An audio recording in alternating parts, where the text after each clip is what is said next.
Eto pa isa.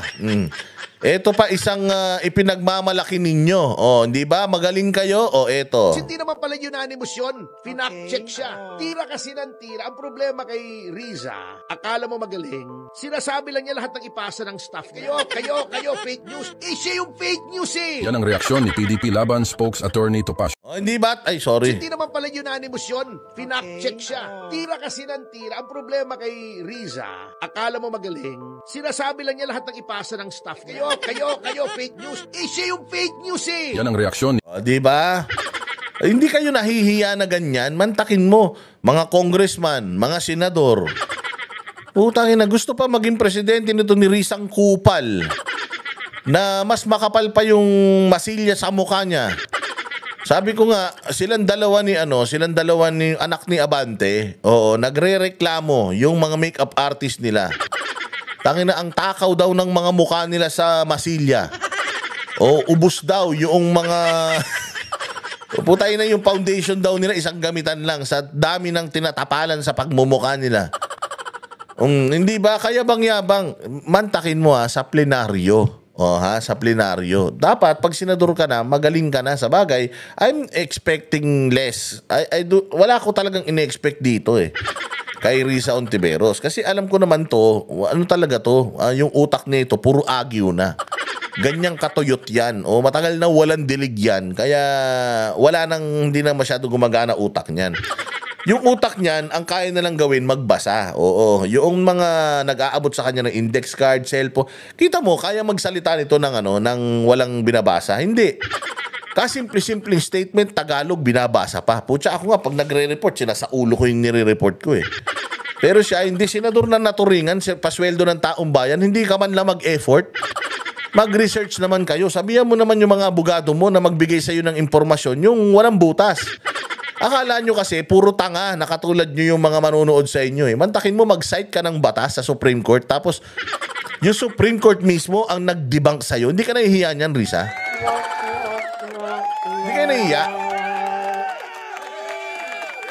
Napakahilig nyong banatan ng Supreme Court ngayon, tapos yung Supreme Court mismo sumasagot sa inyo. Alam mo, hindi nga ginagawa ng Supreme Court yan for the longest time Pero dahil surang-sura na sila sa inyo, sukan-sukan na sila sa pinaggagawa ninyo, yung Supreme Court, sumasagot na agad-agad. Mantakin mo. Pagkasabi mo pa lang ngayon, kinaumagaan, may statement sila. Sabi nila, mali yung sinasabi mo, Risa, fake news ka. O hindi ba, fake news, peddler, iyan si Risa Ontiveros. PDP Laban Spokes Attorney Topacio sa maling case citation ni Senador Hontiveros na pinasinungalingan mismo ng Korte Suprema. Sabi niyo meron daw unanimous decision na binaligtad ng Korte Suprema. Pagkatapos hindi naman pala unanimous yun. Finak-check siya nung cute na spokesman ng Korte Suprema na si Attorney Ting. Sabi sa kanya, Ma'am, hindi po yung unanimous yung sinabi niyong kaso. Sabi ni Riza, sorry. Tira kasi ng tira. Ang problema kay Riza, akala mo magaling, sinasabi lang niya lahat ng ipasa ng staff niya. Mali. Totoo naman. Kasabi ko nga sa inyo mantakin mo si Marcoleta, bagong senador. Tumayo doon ng ilang oras. Ilang mga senador ang nag-interpellate sa kanya. Wala siyang hinahawakan na listahan. Meron lang siyang mga hinahawakan siguro na mga dokumento na pinagkukuhanan niya ng impormasyon na accurate. Pero hindi siya nakadepende doon. Walang listahan, walang cellphone, walang chat GPT, walang staff na nagbibigay ng index card, walang cellphone na real time na nagbibigay sa kanya ng information para sabihin sa plenaryo. Tali-talinuhan, bobo naman. O hindi ba? Fake news peddler, imaginein mo. Sobrang tiwala niya sa tao niya, tanga rin. Katulad niya, umasa lang sa chat GPT. Putang ina niyan, sinabi niya na. O ngayon, nung tinanong siya ni Marcoleta, kasi si Marcoleta, teka, ang tagal ko ng abogado, wala pa nga akong alam.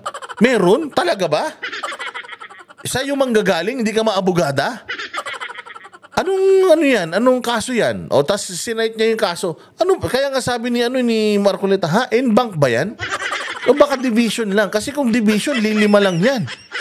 Ang en-bank, ibig sabihin, lahat sila unanimous. Talaga, wala pa sa pagkakaalam ko, wala pa sa tanda ko ng abogado. Tapos biglang naka-make up lang na simpleng tao na wala naman nagawa sa buhay. iko-correct mo yung abogado. O ngayon, anong nangyari? O nalaman natin na si Risa Hontiveros, lahat ng impormasyon na ibinibigay niya sa inyo, peke. Peke yung isa, peke lahat yan. O anong ginawa ni Tanga? Dahil kinorek siya ng Supreme Court, dahil nakita ni Banat Bay yung pagkakamali niya. Anong ginawa? Kasi si Banat Bay, naniniwala siya kay Marcoleta. So Banat Bay did his due diligence. Nag-research si Banat. Nakita ni Banat na yung sinasite nito ni Risa, palpak. Bago pa magsalita ang Supreme Court, kinontent na ni Banat Bay yan. Na fake news. Ayun. So, ibig sabihin, hindi si Banat Bay ang fake news. Ito si Risa, fake news. Kasi nung sinasabi ni Banat Bay na fake news si Risa, binakapan siya ng Supreme Court.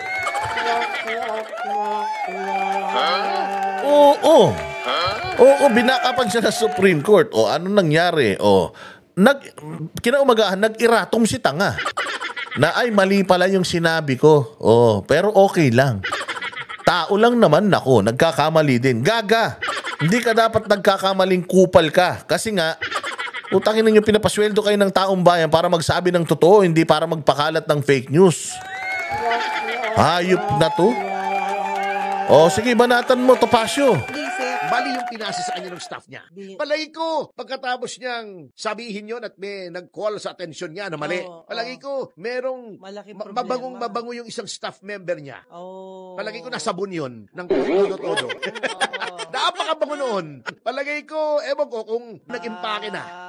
Kinuha na yung mga gamit at umalis na sa Senado. Biro mo, napahiya mo yung boss mo, sinabi mo, ma'am, ito, banatan nyo, nakakita ako. Unanimous, pero ni-reverse. Sige, thank you barangat siya. Bago sabi ng Supreme Court, excuse me, ma'am, mali po kayo, basahin yung ulit. Binasa niya, teka muna, nasaan si Juan? Halika rito. Hindi naman pa... Yun lang.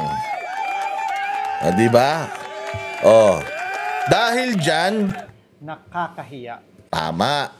Ano ulit? Nakakahiya. Nakakahiya. Hindi ka nahiya sa sarili nyo? Ang boses ng masa hindi natatakot. Katotohanan lang, di kami nalulunod. Walang bahid ng sismis, lahat ay totoo. Kahit sino ka pa, pag mali ka babanatan ka.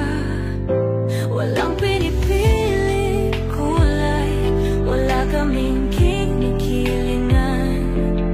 Basta para sa bayan, kami lalaban. Pag tama palakpakan, pag mali banatan. Di matitinag, di matatakot, para sa bayan tuloy ang sigaw. Sa harap ng kamera, walang halong takot. Mga baluktot, lahat kayo'y tutumba. Ang hustisya at totoo, yun lang ang mahalaga. Kahit sinong harang, di kami matitinag. Walang pinipiling kulay, wala kaming kinikilingan. Basta para sa bayan, kami lalaban.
walang